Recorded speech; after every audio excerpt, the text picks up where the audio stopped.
राधे राधे दोस्तों, कैसे हैं आप सभी। मैं आशा करती हूँ आप सभी बहुत अच्छे होंगे, खुश होंगे और स्वस्थ होंगे। एक बार फिर आप सभी का आपकी अपनी खुशबू इंदौरी चैनल में बहुत बहुत स्वागत है।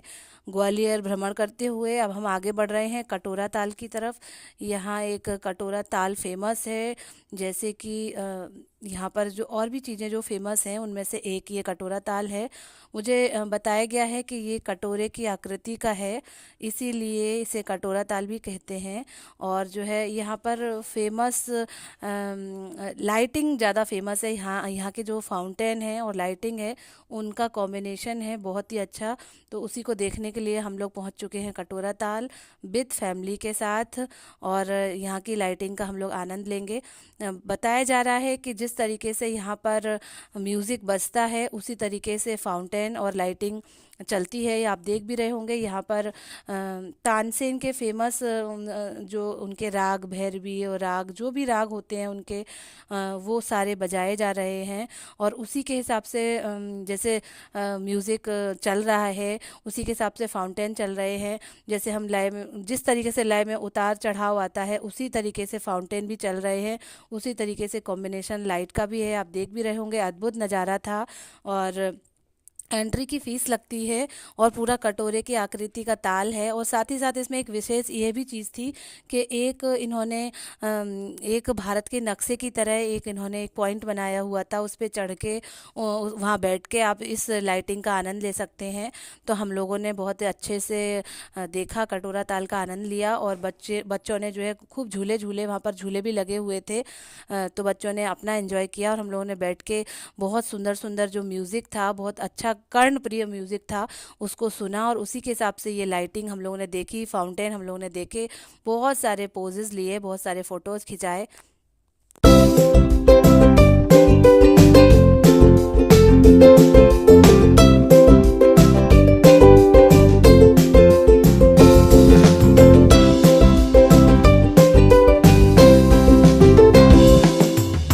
गाइस, घूमना करना हो चुका है। अब हम लोग आए हैं इंडियन कॉफ़ी हाउस। यहाँ का जो डोसा है वो बहुत ही ज़्यादा फेमस है।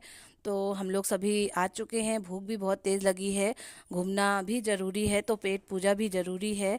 डोसे का ऑर्डर दे दिया है। यहाँ बस डोसा ही ज़्यादा टेस्टी और फेमस है, बाकी और भी चीज़ें हैं लेकिन ऊपर जाना पड़ेगा उसके लिए। लेकिन हम लोग को डोसा ही खाना था, उसमें ऑयल कम रहता है। और इन दिनों हम लोग जो हैं इस तरीके की चीज़ें ही ले रहे हैं जिससे गर्मी से राहत मिले और ज़्यादा ऑयल वाला खाना ना हो।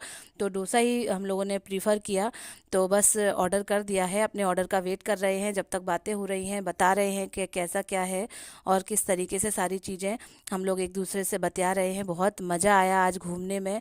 और इसका जो डोसे का जो साइज़ है वो भी कुछ ज़्यादा ही लार्ज है। एक डोसा तो आप पूरा खा ही नहीं सकते हैं। और जो ये भैया हैं इनका तरीका कुछ अलग ही है, साउथ के ही है। उसी भाषा में बात भी करते हैं और उसी तरीके से एंटरटेन भी करते हैं। कुछ कुछ चीज़ें तो समझ में आ रही थी, कुछ कुछ चीज़ें निकल जा रही थी ऊपर से। स्माइल करते हुए बहुत ही अच्छी इनकी सर्विस थी। तो ये हमारा डोसा लार्ज साइज़ का आ चुका है। तो हम माँ बेटे तो एक एक में ही हो गए थे, क्योंकि इतना बड़ा ना तो लक्ष्य पूरा खा पाते ना ही मैं पूरा खा पाती। तो बाकी सभी लोग भी शेयर करके ही खा रहे हैं और डोसे का आनंद ले रहे हैं। खाने में भी बहुत टेस्टी था। और मतलब उनकी जो सर्विस थी वो बहुत लाजवाब थी, बहुत अच्छे से वो बात कर रहे थे। तो उसके बाद फिर हम लोग डोसा खाने के बाद फिर आइसक्रीम खाएंगे। तो इस तरीके से हमारी लाजवाब शानदार ट्रिप रही, जो कि माधवी और माधवी की फैमिली के द्वारा दी गई। और सब जगह घुमाया फिराया गया। नेक्स्ट डे का प्लान भी बनाया जा रहा है कि कहाँ जाना है, क्योंकि जीजा जी जो हैं वो 7 बजे से लेके शाम के 7 बजे तक कोचिंग पढ़ाते हैं। वो बहुत बिज़ी हैं और इन दिनों उनका काम कुछ ज़्यादा ही है। नया सेशन स्टार्ट हो गया है तो उन्हें ज़रा भी फुर्सत भी नहीं है। फिर भी वो मेरे लिए समय निकाल के आते हैं, पूछते हैं कहाँ जाना है, आज कहाँ ले चलना है, कैसा क्या है, कैसा क्या प्लान बनेगा। ऐसे करना और इतना समय निकालना बहुत बड़ी बात होती है दोस्तों। सब जगह घुमाना तो मेरे लिए तो बहुत बड़ी बात होती है। मैं बता दूं आपको दोस्तों कि लक्ष्य का तो यहाँ बहुत ही ज़्यादा मन लग रहा है। लक्ष्य बोले हैं मम्मा यहीं रहेंगे अपन, जब तक अपन इंदौर नहीं जा रहे हैं अपन इधर ही रहेंगे, नानी के घर नहीं जाना है। और मुझे गनू के साथ बहुत मज़ा आ रहा है, यहाँ बहुत अच्छा लग रहा है। मौसी का घर बहुत अच्छा है, बहुत ठंडा ठंडा भी रहता है। तो मैं उसकी बातों पर हंस रही हूँ। अपन रोज़ घूमने चलेंगे। तो लक्ष्य को तो माधवी मौसी के यहाँ और गनू की कंपनी में बहुत अच्छा लगा। पर हम लोग जाएंगे 2-3 दिन में यहाँ घूम फिर के सबका आनंद लेके हम लोग भी जाएंगे नानी के घर। उसके बाद से फिर हमें लखनऊ भी निकलना है। मेरी छोटी बहन रश्मि भी आने वाली है, उसका भी स्वागत करना है, उसे भी देखना करना है, उसके साथ भी मैं रहूँगी। खाना पीना हो चुका है। जीजा जी सबको आइसक्रीम दिला रहे हैं, तो मैंने कहा जो आपको पसंद हो मुझे वही दिलाइए। उन्होंने नए फ्लेवर की अच्छी वाली आइसक्रीम मुझे दी थी। और इसके बाद फिर ये जो आइसक्रीम है ये हमारी मनु की फेवरेट है, तो इसको हम लोग घर लेके आए हैं। अब वो बैठ के खाएगी और हम सब लोगों को भी टेस्ट कराएगी। इसका टेस्ट कुछ अलग था, कुछ स्पेशल सा था, कुछ आइसक्रीम और कुछ पेस्ट्री मिला के इसका टेस्ट था। बहुत ही बढ़िया थी। ये दोस्तों नेक्स्ट डे का ब्लॉग है। और जीजा जी जो हैं पनीर हैदराबादी बना रहे हैं, और मिक्स पनीर पंजाबी भी इसी में है। हैदराबादी और पंजाबी मिक्स करके बनाया जा रहा है। तो उन्होंने तैयारी करी है थोड़ा थोड़ा यूट्यूब से देखते हुए, और थोड़ा अपनी तरफ से उसमें कुछ ऐड करते हुए। तो माधवी और उनके हस्बैंड मिलके बना रहे हैं।